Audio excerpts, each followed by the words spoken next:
red road, stars and stripes in my soul. Steel toes on, boots in the gravel, heartland truth on every channel. Open Bible, flag on the wall. We say what we believe or we don't talk at all. This is red, white, and raise hell. Cowboy hat, church bell can't scare us into silence. We were born to rebel from the back road to the beltway. We won't fade, we won't fail. Proud, loud, standing tall. Red, white, and raise hell.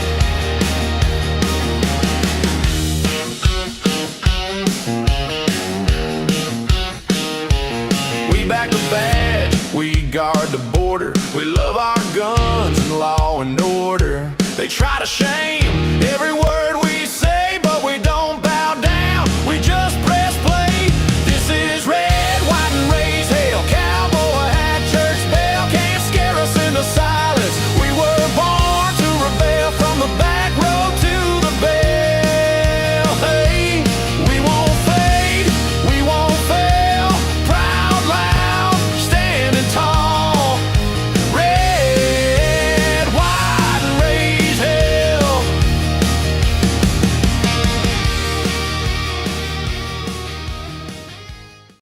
All right. No, that's problematic. Look at that. The camera went out on me. That's not cool. Let's pop it back up. There it is. All right. We got all kinds of things happening here. Hang on, everybody. Hang on. We good. We just had to make a little bit of a lighting adjustment here, and we should be ready to rock and or roll. Yeah, there we go. Good morning. Thank you, everybody, for being with us. It is a Monday, and most everybody has the day off work. We do not, because, well, patriotism never takes a day off. That's just a cheesy slogan, because I got to work today. I got to work a couple of different things today. But we are here, and we're up and at it. And if you got up early on a day that you don't have to work, you know what? First of all, let me double check to make sure that we're streaming everywhere so we don't have a repeat of what happened last week. We got streaming on YouTube. It says we are streaming on Rumble, of course, and we're streaming on Facebook right now. So hopefully all of those things are happening. That's what it says on my little checkup here. Just for confirmation, Patriots on the chat right now. Help me out here. We good?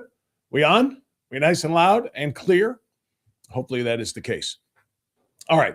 So what I want to get into here is a lot of things today. I was starting to say that if you're up early and watching this podcast live, and most people consume these things, later on tape, that's when most of our, why do my calendar, I feel like everything got changed around since last night, since I went to sleep. I feel like everything got changed around. I think my camera's off center. It's kind of weird.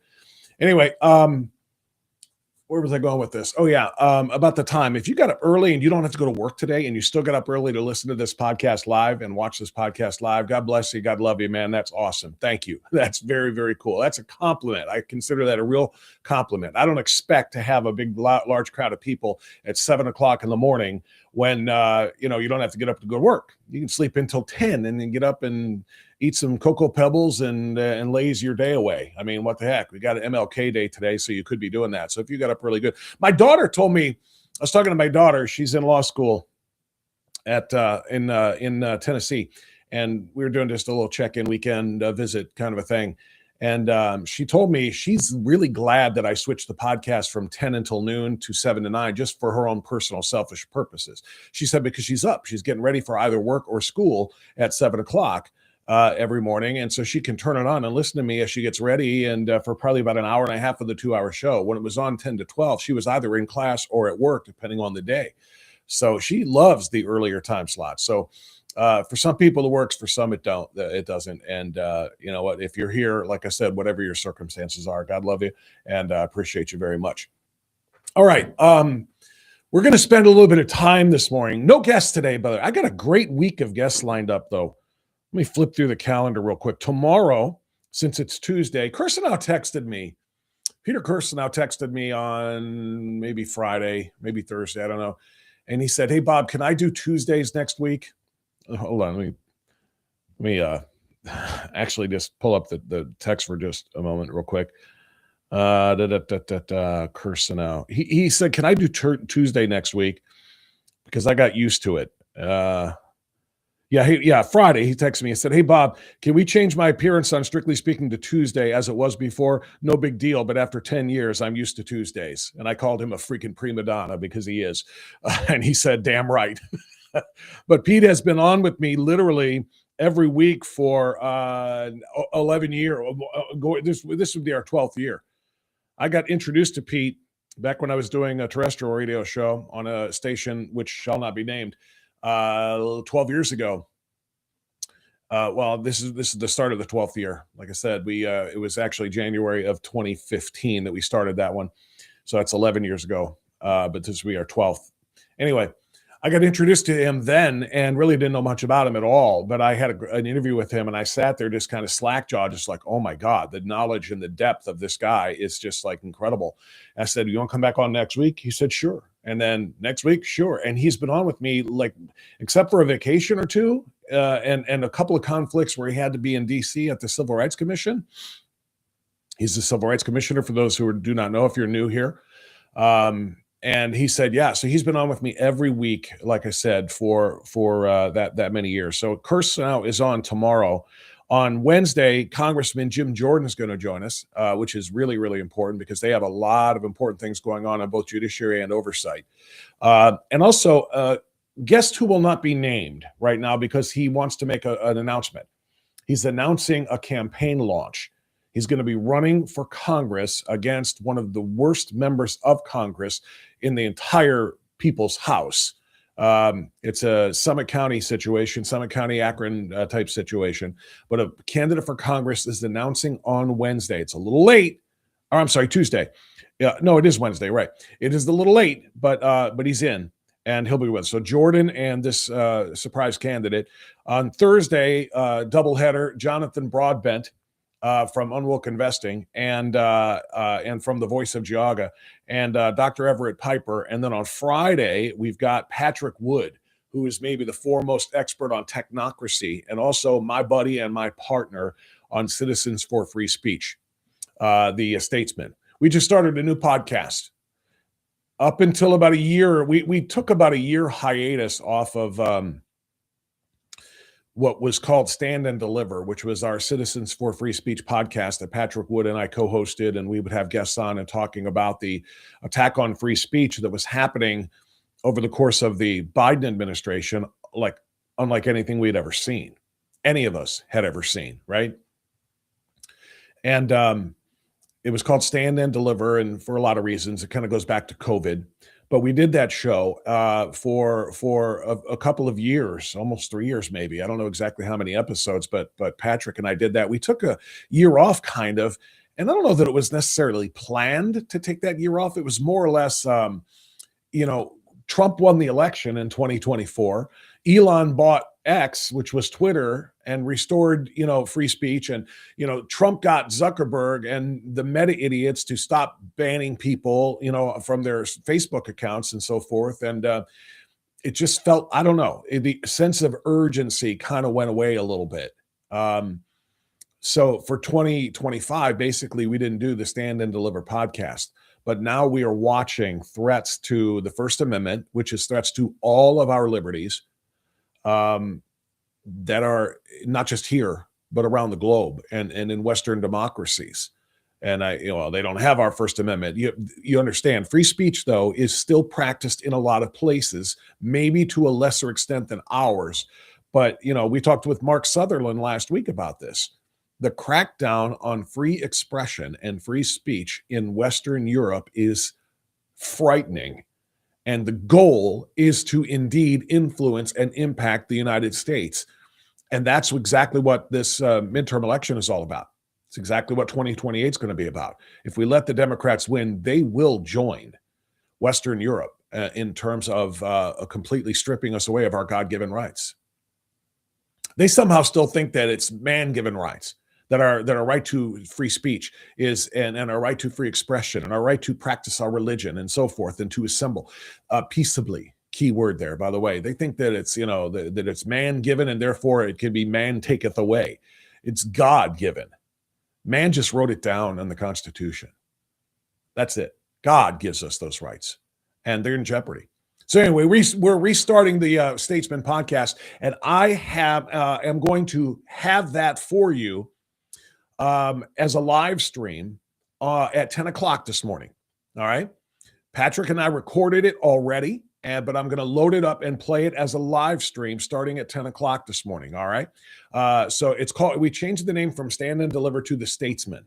The Statesman, because being a statesman is exactly what we need right now. We don't need screaming. We don't need shouting. We don't need vitriol. We need to be statesmen, and we need to be heard, and we need to be heard loudly and clearly with a defined mission and defined purpose. So we're going to be statesmen, and that's what Patrick and I are doing. So anyway, he's going to come on to talk to us about that, as well as technocracy and the extreme danger that we are facing right now because of AI and some of the AI overlords that are kind of calling the shots now.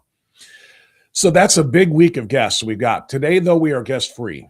And that's because I want to spend some time doing something really important. Now, you remember this, of course. We're going to start. What I'm going to do is I'm going to do something a little bit unusual, I guess. And let me make that a little bigger and me a little smaller here. I want to make sure you can see that as well as you can. We played this for you last week. It's really kind of amazing, actually. And I'm going to play it again in a second here. But this video that went viral because it was reposted by Lord knows how many thousands of people.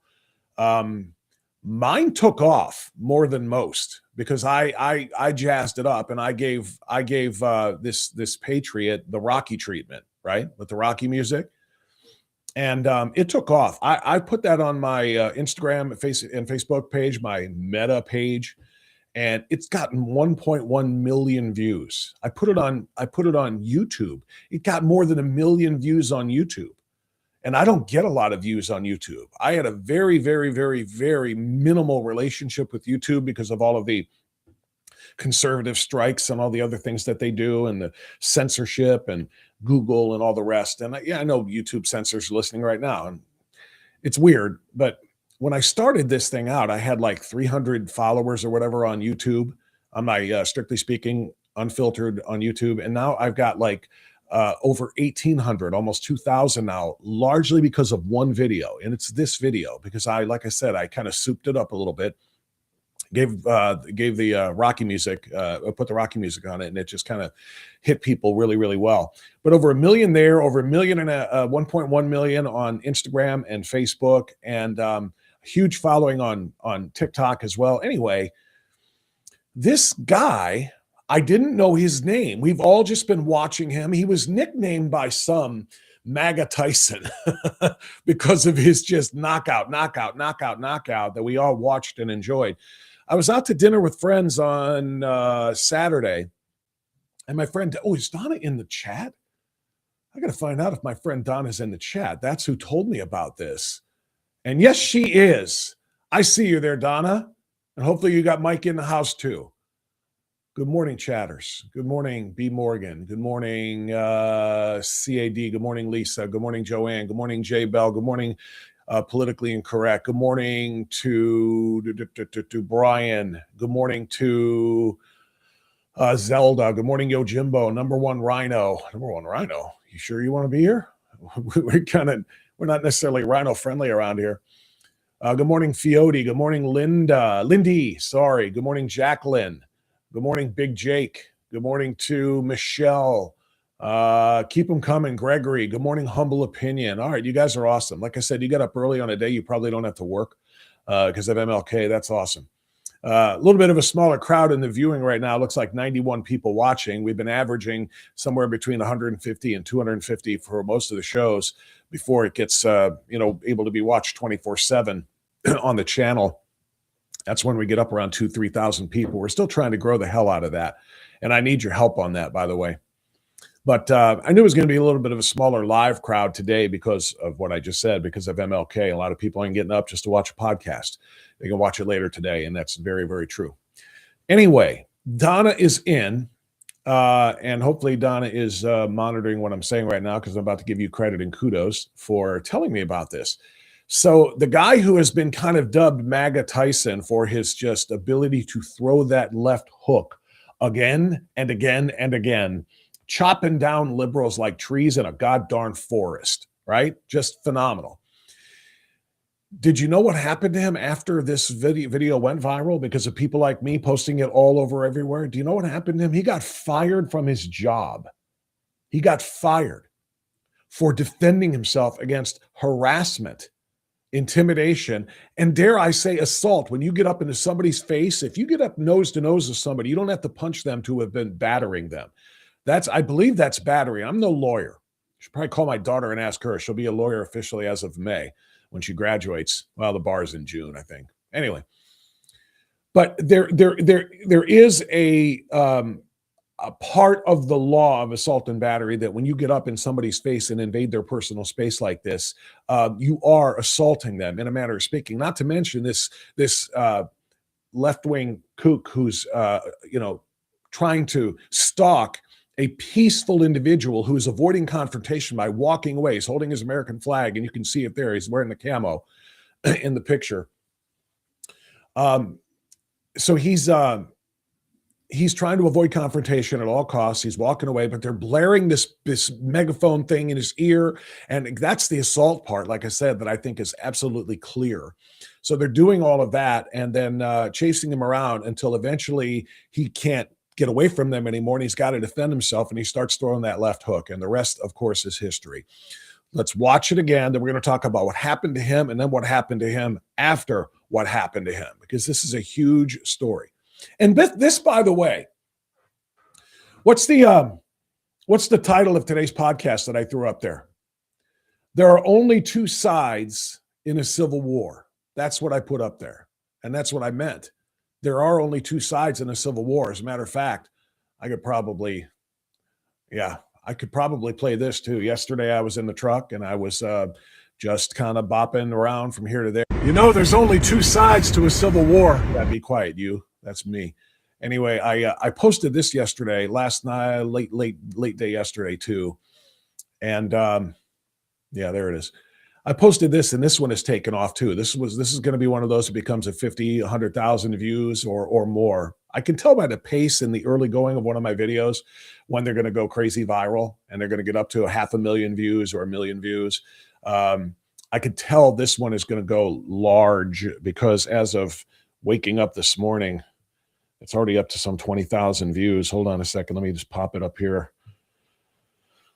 It's already up to about, it's over 18,000 views, over 1,300 likes. It's going to go viral. It's going to take off. And this is all it said. And there's a reason I'm doing this now before I go to the MAGA Tyson video. So here we go. You know, there's only two sides to a civil war. You can be on the side of the criminals, the rapists, the child molesters, the human traffickers, the drug traffickers, the cartel members, the gang members, and the terrorists. Or you can be on the side that wants to lock every one of those people up and deport them from our country. There's no third option. Choose wisely. So that's the one I cut, like I said, just yesterday on my way back from getting gas or something like that. And point being, there is a civil war. It's coming. There's not any way for us to avoid that now. There's no way for us to stop that because it's not up to us because we didn't start it. And we won't start it when it starts to get really ramped up and the violence becomes completely out of control. Right now, it's out of control. In Minnesota, especially, it's going to get worse because they are hell-bent on making it worse. The goal here is not de-escalation and calm protesting of what they believe to be unnecessary, deportations and ICE raids and sweeps and so on and so forth. They want this to happen. And when somebody wants to wage war on you, you've got two choices: be destroyed and surrender, or fight back. And that's what this video is all about, the one we've been talking about. That's what this is all about. It's about fighting back, and that's what he did. And now we're going to get into his story. So this is a gentleman whose name I will reveal after we enjoy it one more time for those who have not seen it for the first time. Here we go.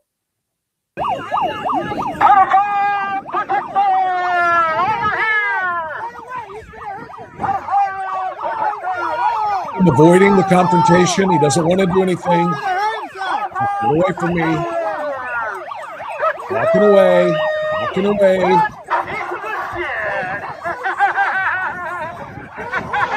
Only so much of that somebody can be expected to take. There's the left. Good night.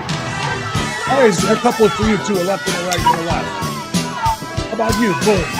Out of the way. Up to me. Good night. Old man in the hoodie. Come on up and have some. And the left for you. Down we go. Red jacket, umbrella man is back, squawking like a tree in the... Hey, guys. More.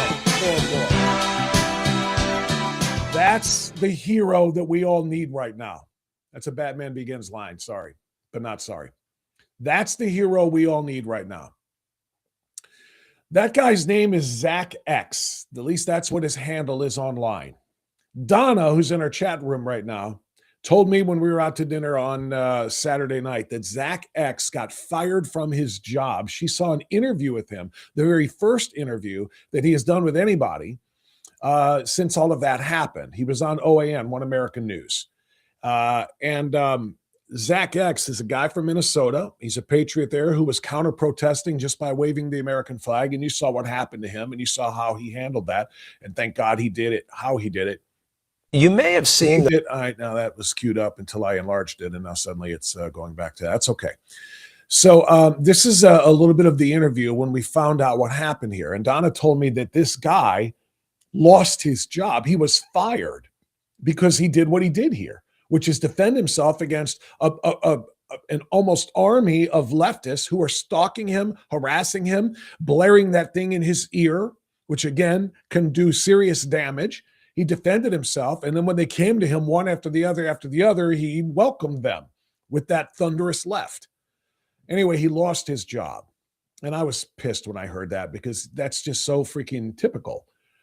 Anytime a conservative tries to stand up, this is why we're calling this a civil war. And not every war is going to be fists or bullets or whatever. Sometimes it's this kind of war.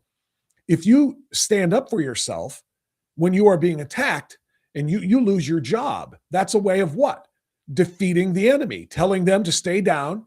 Don't go out in public and defend yourself, defend your country, defend the law, defend ICE agents, defend police officers, defend what's right, or you're going to lose your job. That's a kind of warfare, right? So that's what happened here to this patriot. And by the way, don't even try to bring this. You guys all celebrated when teachers and professors lost their jobs because they were First Amendment rights, saying bad things about Charlie Kirk after he was murdered. Massive difference. Those individuals went out of their way to bring shame to their professions, to their jobs, to their companies, to their schools, and so forth by celebrating a murder on basically what was live television and cheering that. Those companies had a right to not want to be represented by people who were bringing that sort of negative attention to them. They're in business, for crying out loud, right? So that's an extremely important part of this that people need to understand. Those people were fired for the things that they said and did, and people said, we don't want to be associated with you.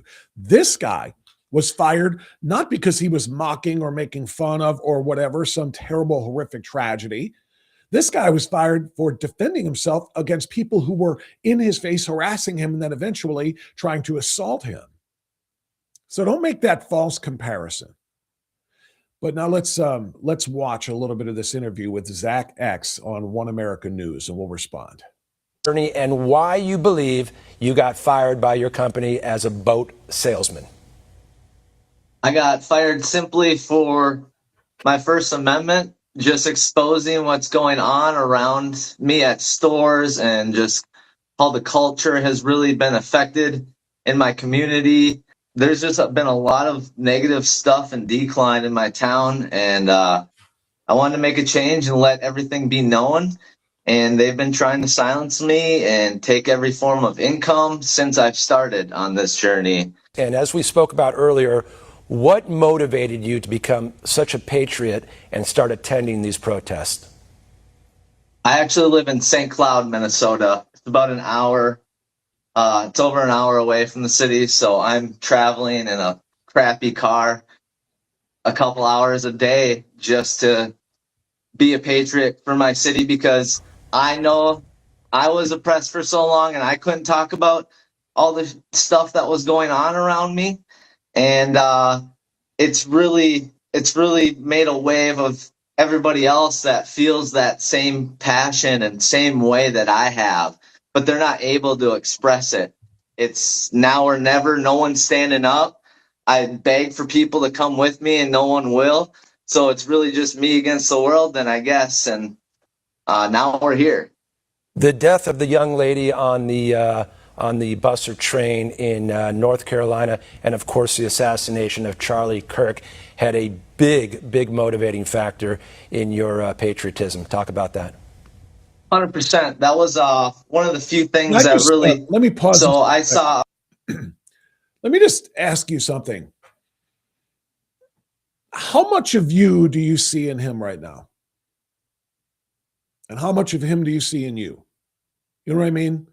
How much can you relate? I feel like this guy, Zach X is what he's going by, is all of us. Because we all felt the same way when we saw that Ukrainian immigrant girl, that young girl, get stabbed to death so violently, and no one did anything on that train. We all saw that. Irina Zarutska, I think was her name, and I apologize if I don't have it exactly right. It's been a little bit. It's been since August, obviously, before Charlie was killed. And then, of course, Charlie. And those things struck a lot of us a certain kind of way and made us, like I said, much more aware of the civil war that was burgeoning, that was on its way to us. And this is a guy who was extremely impacted by that, and then is watching what is happening now as federal law enforcement officers are being attacked. They're being beaten. They're being rammed. They're being run down. They're having bottles thrown at them. They're having frozen water bottles thrown at them, which is basically throwing a brick. They're having urine dumped on them. He's just had enough. This is what happens when one side insists on starting a civil war. You have two choices. Again, surrender and be defeated forevermore, or fight back.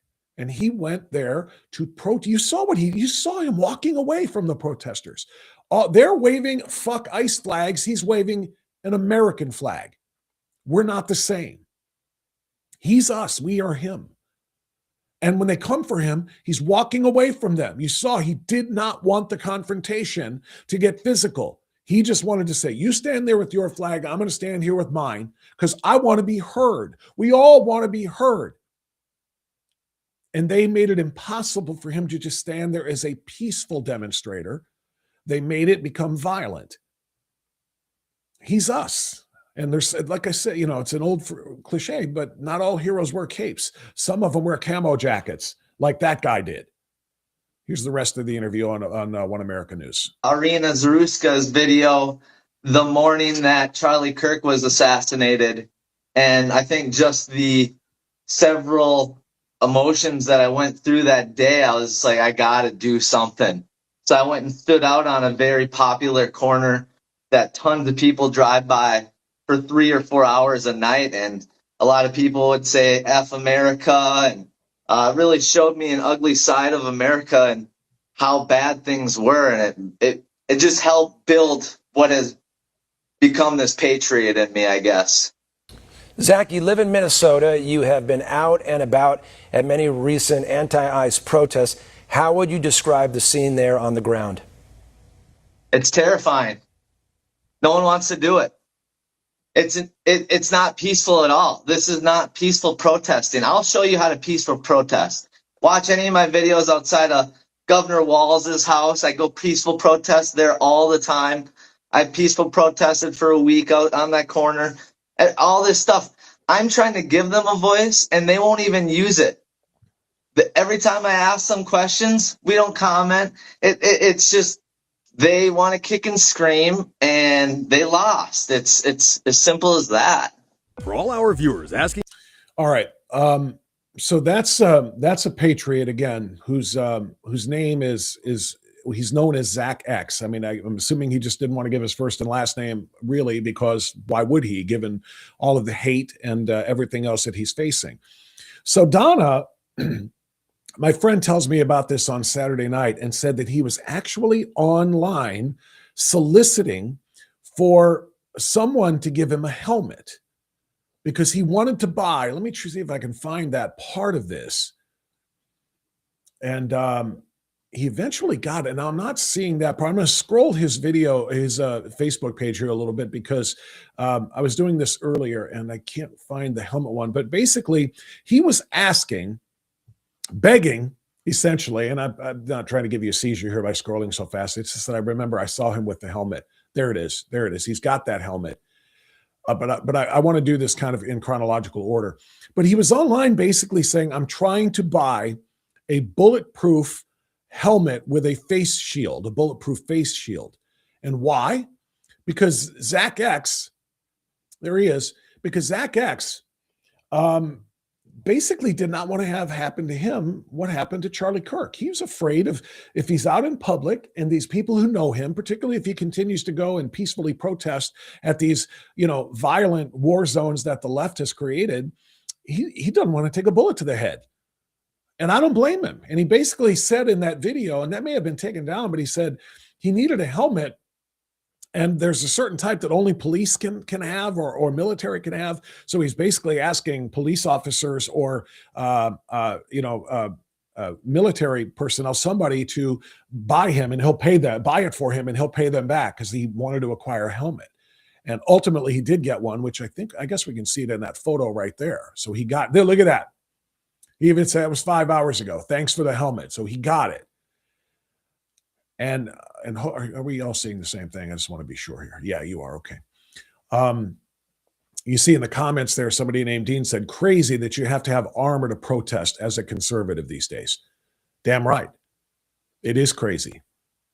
Deshaun, going to need a vest next. They're getting more violent by the day. And yeah, that is exactly correct. And then there's a troll on there starting to mock him as well. And that's fine, these idiots.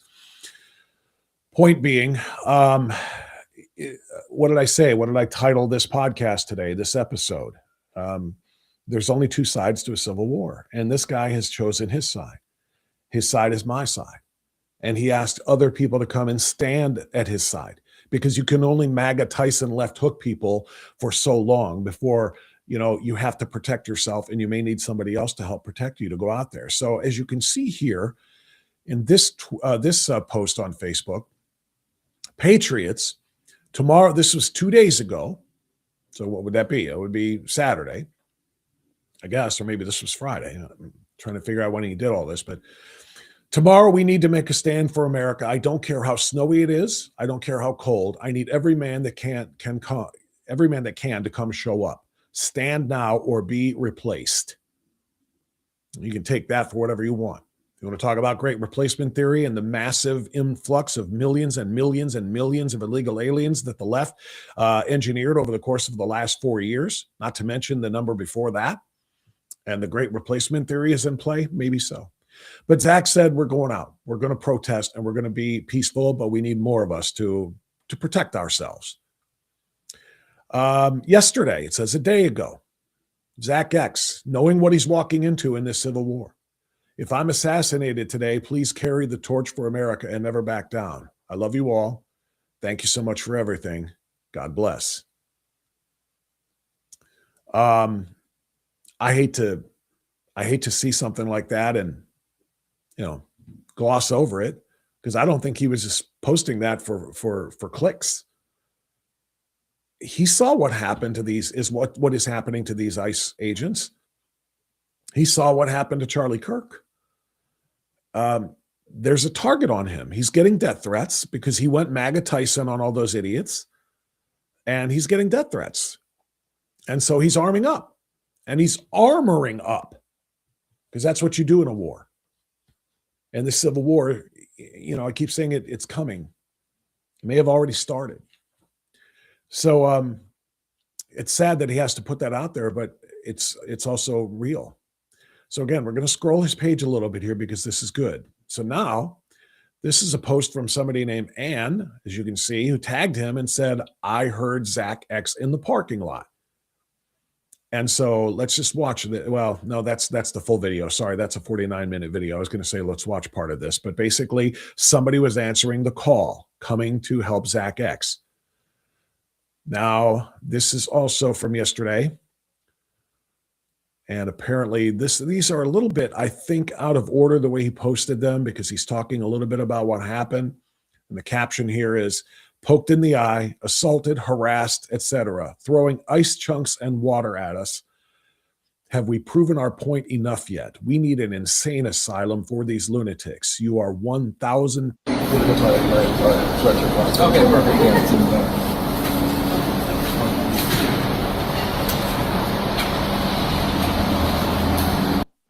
All right, so they're just gearing up there, mostly with cameras, and to try to show the world what is really happening out there on the front lines of this civil war started in Minnesota. Then he's got a video here, or a picture of the person who attacked him and poked his eye. But for whatever reason, that is not showing. So we'll scroll up a little bit more. And now this is important. We need God and government. We need God and a government overhaul in Minnesota so bad right now. I'm still processing what all happened. I'm sorry to all those who love me and care, but America needs patriots. God bless you all, and thank you for the donations and the support. I'm trying to do my best for us all. And by the way, that's in, of course, response to the fact that he lost his job. He was fired for being a patriot. So there is a GoFundMe or a campaign to raise money for him. It's at the top of his page, and I'll show it in a few minutes. But let's watch what he had to say here. This is only 1 minute long. Hey everybody, I'm okay. I don't know about Jake, I don't know about everybody else. I'm seeing a lot of patriots that took a lot of damage. If you took damage and for some reason you can't pay your hospital bill or something like that, please reach out to me and I'll figure something out. I'd like to talk to you as well. Saw some women out there today. Thank you guys so much. Thank you, Jake, for showing up to Minnesota like twice in a week now to support ICE and First Amendment. Sorry on behalf of Minnesota that we didn't show up for you. It's some crazy times. Hope you all can understand now what we've been dealing with. So again, these are a little bit out of order, these posts. And what you need to know about what he's referring to is what happened to Jake Lang. Jake Lang was one of the patriots that showed up to support and be with Zach X at this event, or an event, in one of these battle lines in this civil war that is burgeoning. Jake Lang showed up there. Jake Lang, you may or may not know, I did a full episode of Strictly Speaking before we became Strictly Speaking Unfiltered. I did a full episode with Jake Lang. He was one of the J6 protesters who was locked in a gulag for 3 years and treated like in ways that you cannot even imagine, and was finally pardoned by President Trump, along with others. Jake Lang, Jake is an instigator. I will say that Jake, you know, he does more than just peacefully protest. He does peacefully protest, but he wants to be heard. He's loud. He wants to everybody to know that there is another side to the story, which is absolutely okay. It is fine. He does not deserve to be, castigated. He does not deserve to be assaulted, certainly for being, loud and proud of whatever point it is that he's trying to make. Okay. So I want to play this just to kind of give you an understanding of what happened to him. Jake was attacked while he was out there for Zach. Jake was attacked by multiple people. He was beaten. He was urinated on. He was stabbed by the time it was all said and done. Now, this guy that you're seeing on screen next to me here, the long beard guy who's just kind of ranting. Actually, you're not. Are you seeing him in video or just still? I'm trying to figure out how this is actually portraying itself. Anyway, this guy is not one of us. This guy is not one of us. This is a guy who hates Jake Lang. Okay, but I'm going to put it on anyway because of what he says, despite his hatred for Jake Lang. He doesn't like Jake Lang or what Jake Lang stands for. But even this leftist guy says that the First Amendment has to prevail and he should have the right to go out there and speak without getting assaulted like this. So I'm going to play this part for you. This is Jake Lang in Minneapolis, Minnesota today. He went out to do his normal shtick where he pretends to be a Christian, pretends to care about this country. He's a paid provocateur, but he was also peacefully protesting. He didn't hurt anybody and he didn't break any laws, and he got violently assaulted repeatedly, had piss thrown on him in 7-degree weather, was pepper sprayed, was dragged into this crowd, brutally beaten, and then after all of that, he was stabbed. Now, I don't like Jake. I don't trust Jake. I know who Jake works for, and I think his methods are disgusting. But I still stand for his First Amendment right to be able to do the things that he's doing. Okay. The rest of this guy's opinion is irrelevant. That's not what I care about. What I care about is just the recap of what happened to him. Beaten and assaulted repeatedly by multiple people. Had piss thrown on him, as you just heard him say. Stabbed after he, was eventually able to get away from the largest and worst of the mob. Then he got stabbed. This video is apparently a description of what happened, something of a chronicling of the march. It says a march organized by right-wing activist Jake Lang was blocked by Minnesotans as anti-ICE protesters chanted, "How do you spell Nazi?" I don't know if I want to give this one much air. And again, this is all on Zach's Facebook feed that we are scrolling right now, his Facebook page. Now, here is a little bit more from Zach, the MAGA Tyson. You've been kind to me. I have no problem with you. I have no problem with... This is such a great thing. I'm glad he posted this too. Somebody recorded him wearing his helmet there, by the way. Probably should keep that shield down. But somebody recorded him talking about whether or not he just, opposes immigration. Because this is the framing that the media has done since the beginning. Conservatives are racist. They don't believe in immigration, and of course, it's not about immigrants. Immigrants built it. It's not about immigrants. They come in two varieties. There's legal immigrants, and then there are illegal aliens. And Zach, like I said, speaks for all of us when he says, here's what we want. You've been kind to me. I have no problem with you. I have no problem with legal immigrants. I am legal, right? I understand that. I want everybody to come here and have a great fucking life legally. That's all I want. Legally. We have no problem with legal immigrants. You know who's a legal immigrant that I'm pretty doggone glad is here? Bernie Moreno. Senator Bernie Moreno is a legal immigrant to the United States from Colombia. He came to the United States with his family. They all immediately renounced their citizenship to Colombia and pledged their allegiance and their sole citizenship to the United States of America. Legal immigrants are wonderful additions to our community, but they have to be here legally, and they have to be here assimilating into the United States culture, and they have to be productive, not draining all of our resources. Because some of the legal immigrants who were brought in here, some of the millions of Somali nationals who are here not to be productive, not to contribute to the United States economy, the United States culture, the United States melting pot. They're not here to contribute anything. They're here to take, to steal, to commit fraud, to bilk our taxpayers, you and me, out of collectively billions and billions of dollars, tens of billions of dollars, maybe hundreds of billions of dollars through fraud. And they have no interest whatsoever in being a part of America. Their interest is in Somalia, which is why we played that last week for you. I think it was on Friday. We played you, oh, here's Jake being assaulted. I'll come back to this. But I don't want it to distract you from what we're talking about, though. But the Somali nationals, we found out that, through the representative in Columbus, Ismail Mohammed, on Somali TV, we are here for Somalia. We are here so that we can take what we can for Somalia.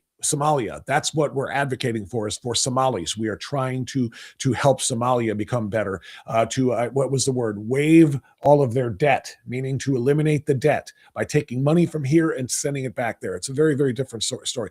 Those are legal immigrants I don't want here either.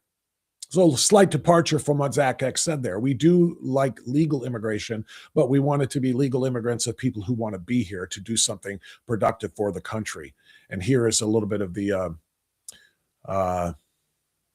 video of Jake Lang being. Get off! He gave you a chance. There you go. I got you. You're good. Get your ass up out of here. Drop it. Drop it. I gave you a chance.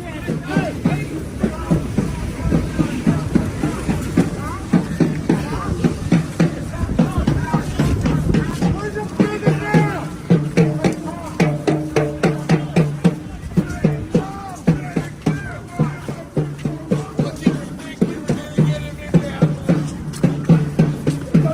I feel like I'm watching a war correspondent following troops around in Korea or Vietnam or something. I'm telling you, it's a civil war. Get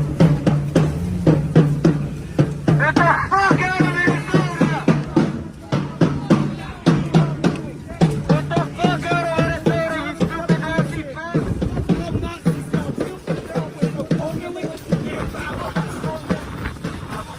I don't know if you can read the caption. What it says is, leftist rioters made a patriot pick up his American flag putting under threat of more physical harm. Take it off and you won't get hurt. What peaceful protest is this?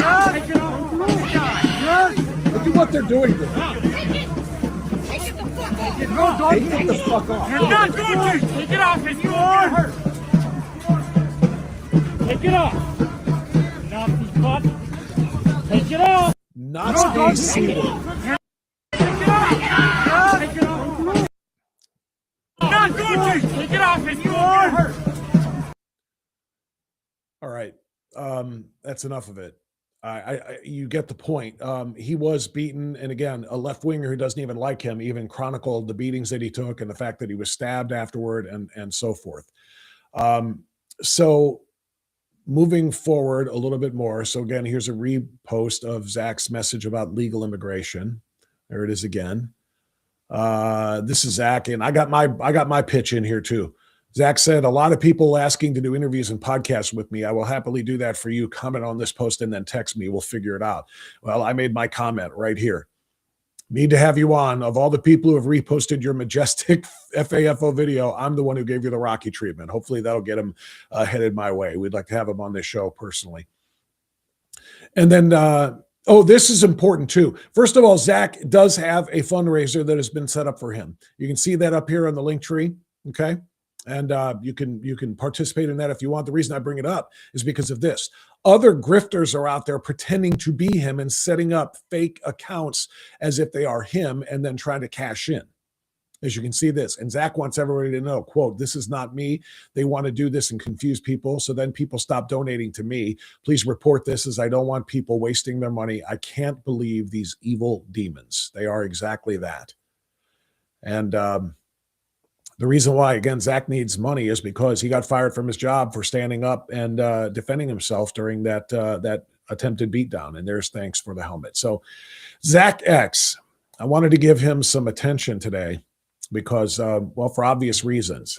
He's gone viral for being Everyman USA. I don't really know another way to say that. He's everyman. He's you. He's me. He's all of us, and he represents us. If you disagree, and I don't know if there's any trolls in the chat this morning or not. Looks like we got a few more people added up who are watching the program live today. Again, the beauty of this channel is you can watch all of these things. They remain posted every day. So 24/7, you can watch these. But for those who are watching live, I just wanted to peek in and see if there are any more trolls. Last week, we started to get some trolls. We're starting to get over some targets, and some people are finding out that this is a show that is presenting things that they don't like. And so they're on here trolling us. I don't know if they're there or not, but I do want to check in a little bit here and see what people say, because if anybody's disagreeing, because I'm speaking kind of in a blanket way.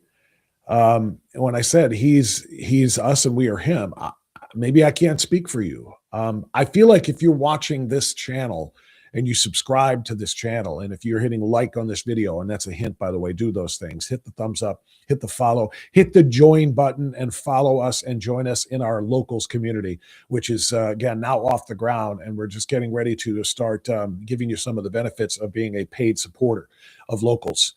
Click that join button there, and for $10 a month, you can be an unfiltered insider, and we have a lot of special things planned for you. Special interviews that you get before everybody else, town hall meetings, articles, and videos that I do only for the locals community. And if you want to be a part of that community, click that. But now I kind of lost my train of thought where I was going with that. But anyway, if you are a part of this move. Oh, I'm sorry. That's what it was. If you're watching this and if you're following this, then you are a like-minded, patriotic supporter. And I hope I can speak for all of us when I say the things that I am. But we have to get ready. And I'm just going to put it to you this way, because I don't want to be accused of inciting anything and telling you what to do and what to carry with you whenever you go anywhere. Particularly if you're going into downtown areas. If you are in downtown Cleveland or downtown Columbus or downtown Toledo or downtown Cincinnati or Youngstown or Akron, any of the biggest cities in our state, all I'll say is I'm really glad I live in a constitutional carry state.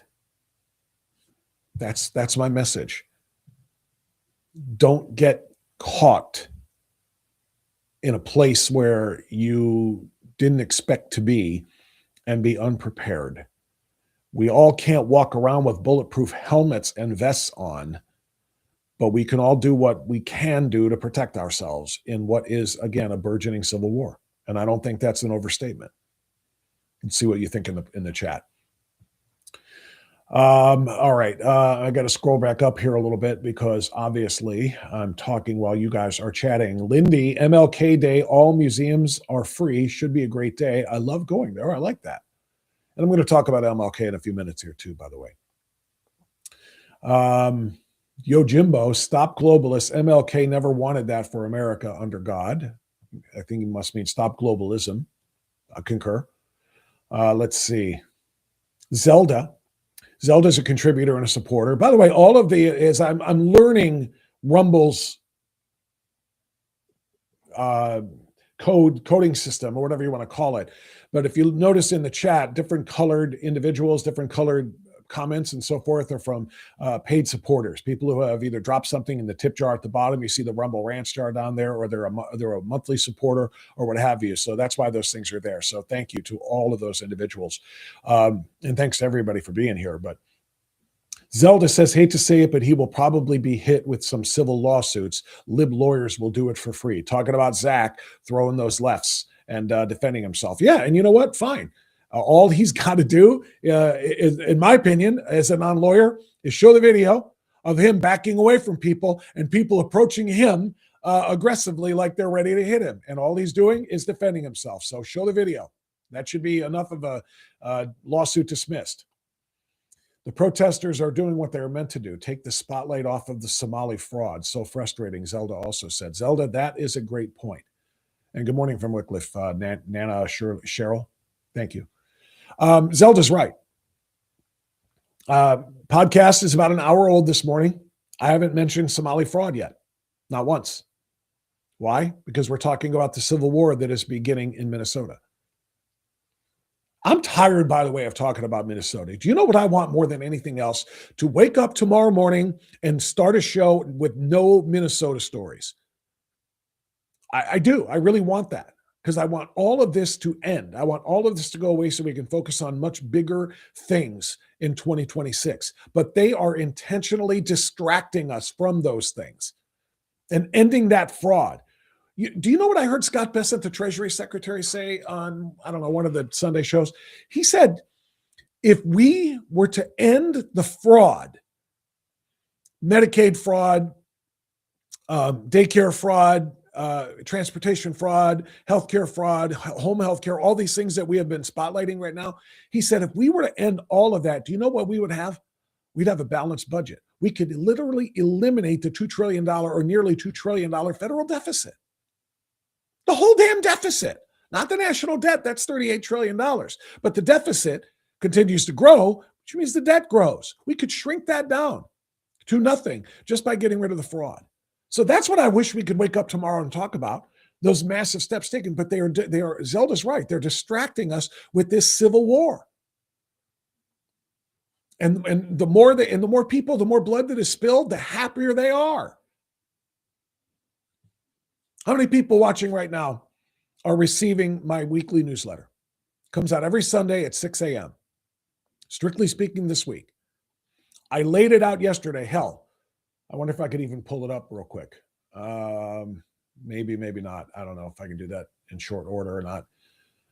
I could probably just read it to you from my phone because it's too many screens to open up to try to really do all of this at once. So I apologize. But I want to make a point here about the Civil War and about what the intention is.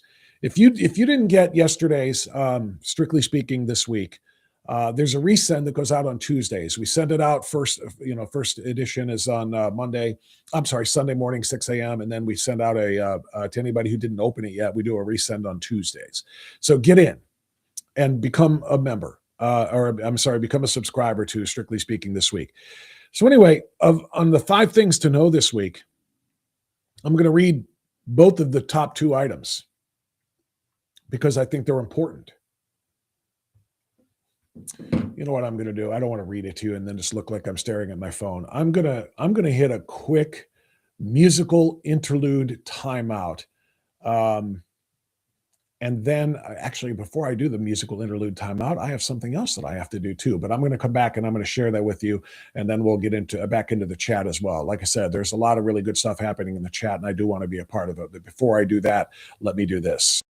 This episode is brought to you by Mark King and Keeping Medicare Simple. Medicare Advantage open enrollment is happening right now through March 31st. And if you're on Medicare, this matters to you. And if you're in Northeast Ohio, I want to personally recommend someone I know and trust, Mark King. I've known Mark for years and I've referred Medicare recipients to him time and time again because he puts people first and keeps Medicare simple. If you're thinking about switching Advantage plans or even returning to original Medicare, call Mark's office today at 440-832-8936 to schedule an appointment. And for clear, easy-to-understand information, visit the user-friendly website keepingmedicaresimple.com. When it comes to Medicare, I trust Mark King, and you can too.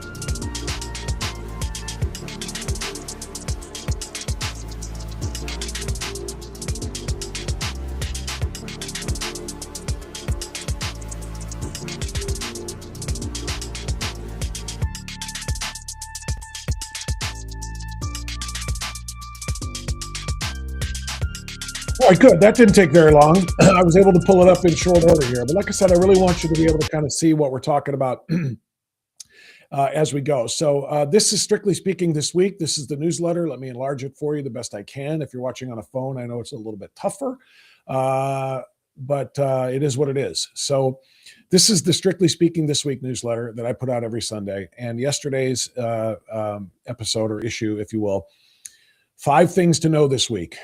The top 2 things I want to share with you. Number 1, Marines marching in Minnesomalia. And yeah, that is the new name for Minnesota. It is Minnesomalia, with very good reason. After 10 straight days and counting of violent obstruction in Minneapolis, President Trump is openly contemplating the invocation of the Insurrection Act to restore order. To which we only ask one question: what on earth is taking so long? Federal ICE officers conducting lawful enforcement operations have been surrounded and harassed and attacked in ways that should have Minneapolis jails bursting at the seams. Oh, crap, I had a typo there. I spelled seams wrong. My bad. That's embarrassing. If the local police in that sanctuary city hellhole would do their jobs. Agents are being hit with objects, blocked from carrying out arrests, physically assaulted by punches, kicks, shovels, broom handles, and other weapons. Vehicles have been circled and boxed in. Operations intentionally impeded, and officers forced to operate under constant threat. All while Democrat leaders have either excused the behavior or openly called for more confrontation. This is not peaceful protest. People understand that.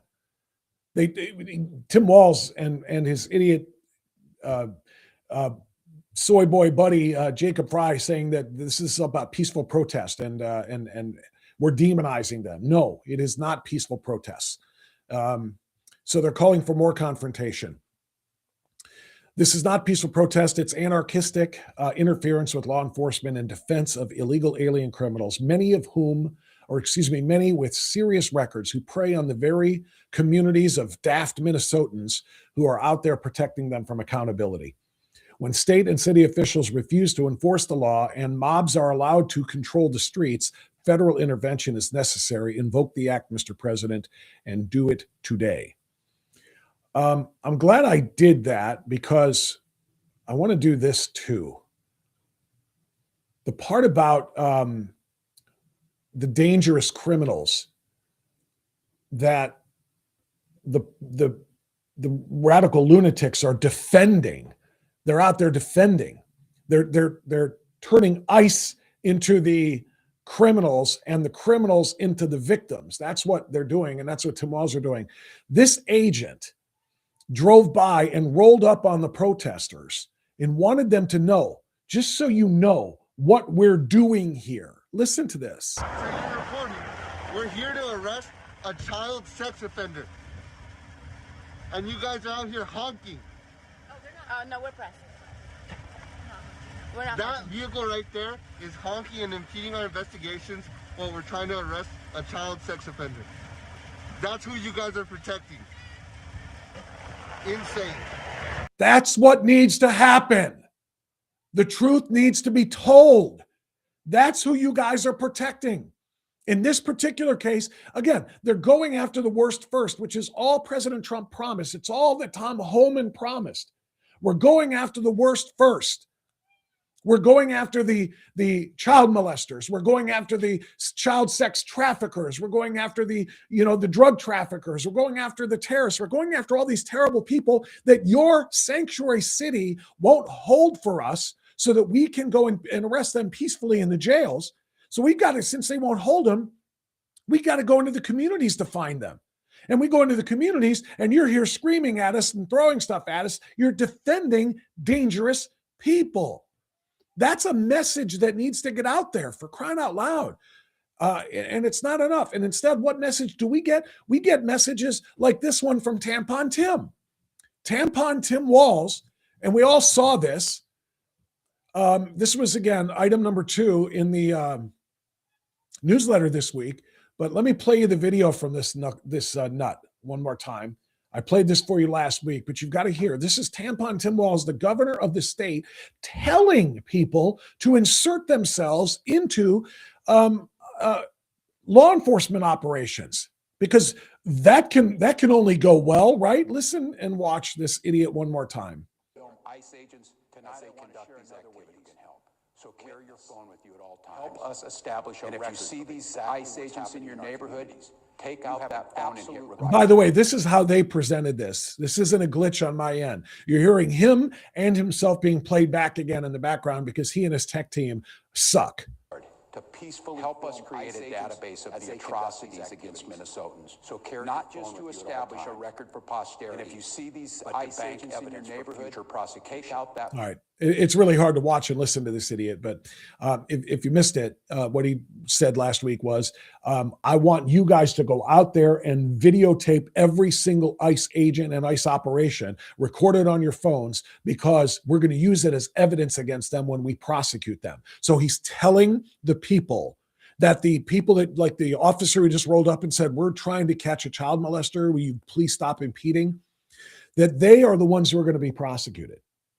So go out there and get in their way so that they can defend the child molesters that the agents are after, the illegal aliens who are child molesters that we're after. Get in their way and record them, because we're going to prosecute them later. Why? Because they want bloodshed, which is getting us back now to item number 2 on Strictly Speaking this week. Tampon Tim wants people to bleed. And you can take that headline however you want. Somalia Governor Tim Walz is trying to get people killed. There is no other way to interpret his words. By urging civilians to go out and record ICE agents during active enforcement operations, and by explicitly framing that footage as potential evidence to be used against the agents themselves, Tampon Tim was practically daring the residents of his state to insert themselves into volatile law enforcement situations that they do not understand and cannot control. Any adult with a functioning cerebral cortex knows where that leads. Crowds getting closer, tempers flaring, officers being surrounded, and split-second decisions being made under pressure. And eventually, one of those split-second decisions are going to get more people hurt or killed. And that's exactly what he wants. Walz and Minneapolis Mayor Jacob Frey know exactly what happens when politicians tell mobs to confront armed officers, because we've already seen it happen. They're trying to manufacture incidents that they can then exploit politically by accusing the Trump administration of brutality and painting ICE as the enemy of the people. Responsible leaders do the opposite. They tell people to stay back, to comply with lawful orders. Let the trained professionals do their jobs. They de-escalate. They draw clear lines. They protect both the civilians and the officers by reducing confrontations, not encouraging them. Walz and Frey are actively telling citizens, you're justified in obstructing law enforcement. You're on the right side of history. Keep going. They want more blood to be shed because it advances their agenda. Do not believe otherwise. Personally, I think it's indisputable. And by the way, just a quick scroll of the rest of the newsletter. Somalis in Ohio are the captains now. The Greenland story, which is really important. Men still can't get pregnant. That's important. The audio video of the week is from Josh Williams from last week. Really important. 5 things to do this week. Challenge the narrative. Leave the kids alone. Save our republic with the SAVE Act. Let them know that Trump saved tens of thousands of American lives. Did you know this part, by the way? This might be worth spending a moment on. You will absolutely not see or hear about this from traditional legacy media and the very few new media spaces either, which is why we need to let people know ourselves. Tens of thousands of Americans are alive right now today because President Trump was elected. Full stop. Trump shut down the border and choked off the flow of fentanyl, and people are alive now because of it. I wrote this one because I came across a tweet that shared this information, and it's verifiable by the CDC. After years of record overdose deaths during the Biden years, hereafter to be known as the era of shame, fatalities have plummeted. Over 37,000 fewer Americans died from drug overdoses in the past year alone, per CDC data. It's the steepest single-year decline in overdose deaths ever recorded. And it happened only after Trump's border enforcement policies were reinstated. Illegal crossings collapsed. The cartel fentanyl pipelines were disrupted.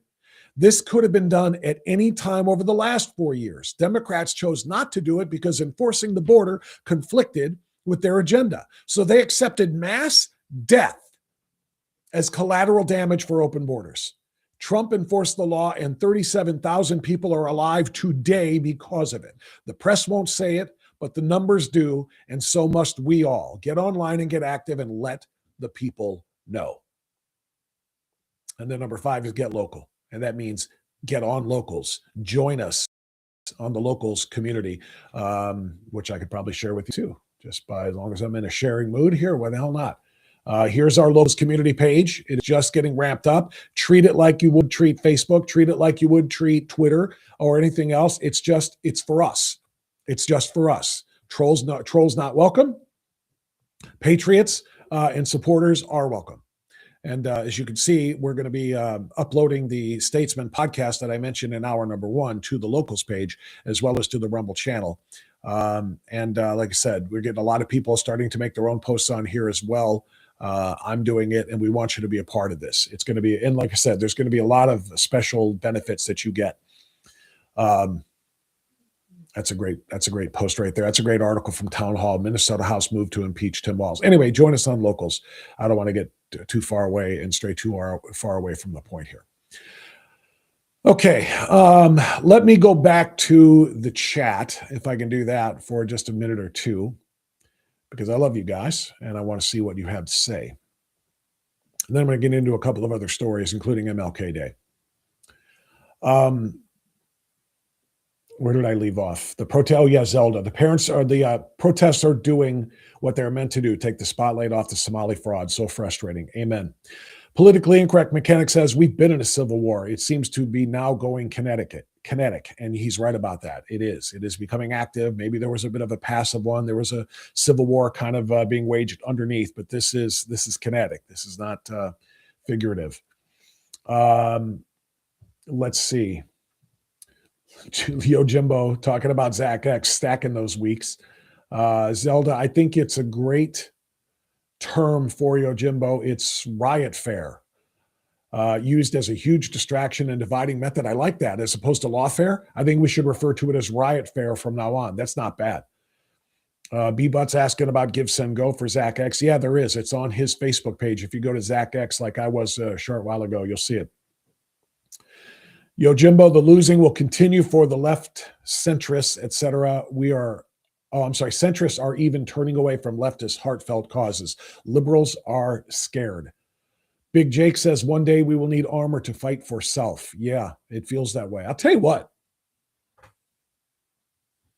I'm not investor guy. I'm not savvy like that. I don't, I let Dave Mortosh handle my retirement savings.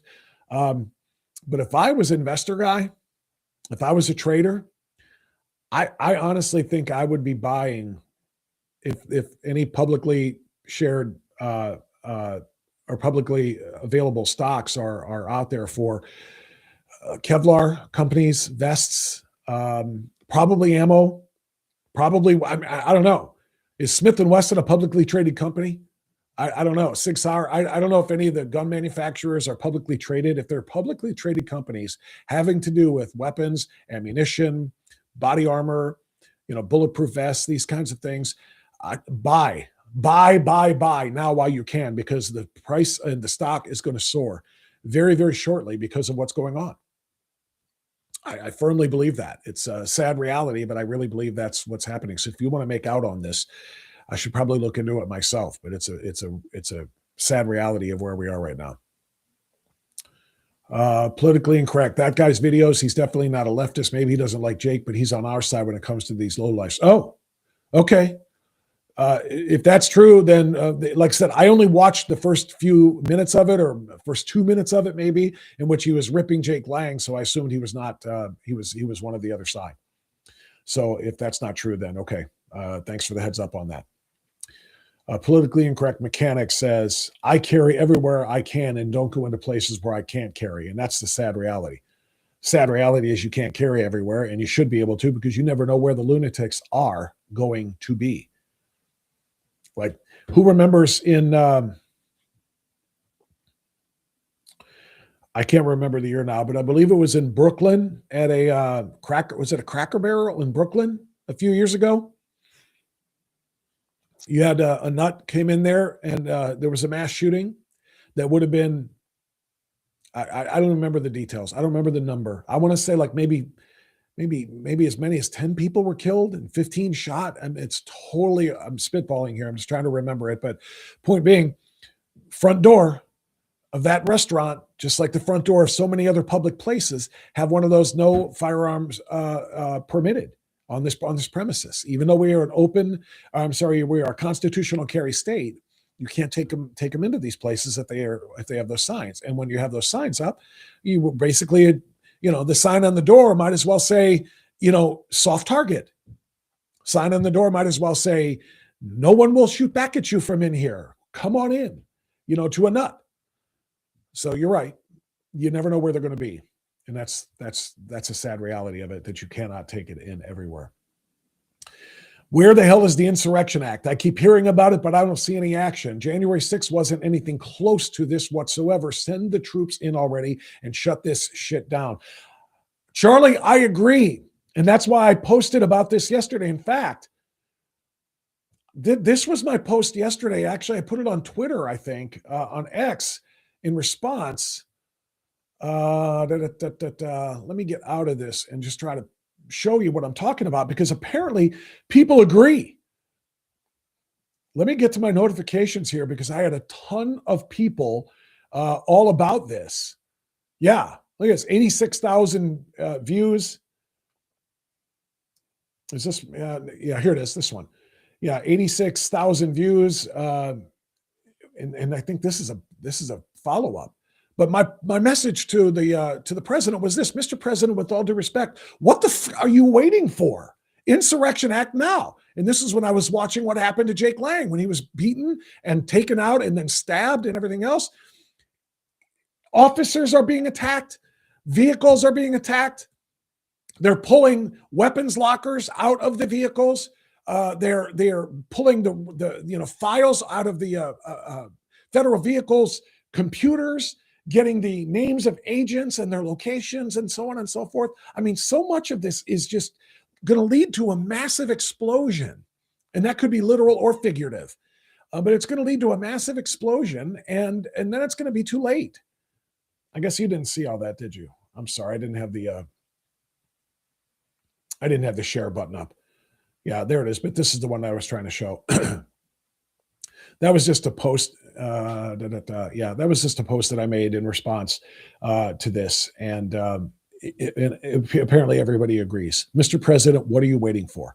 Insurrection Act now. I really don't know. And yesterday, President Trump, I saw on, I don't know, Fox or a couple of other places, I guess.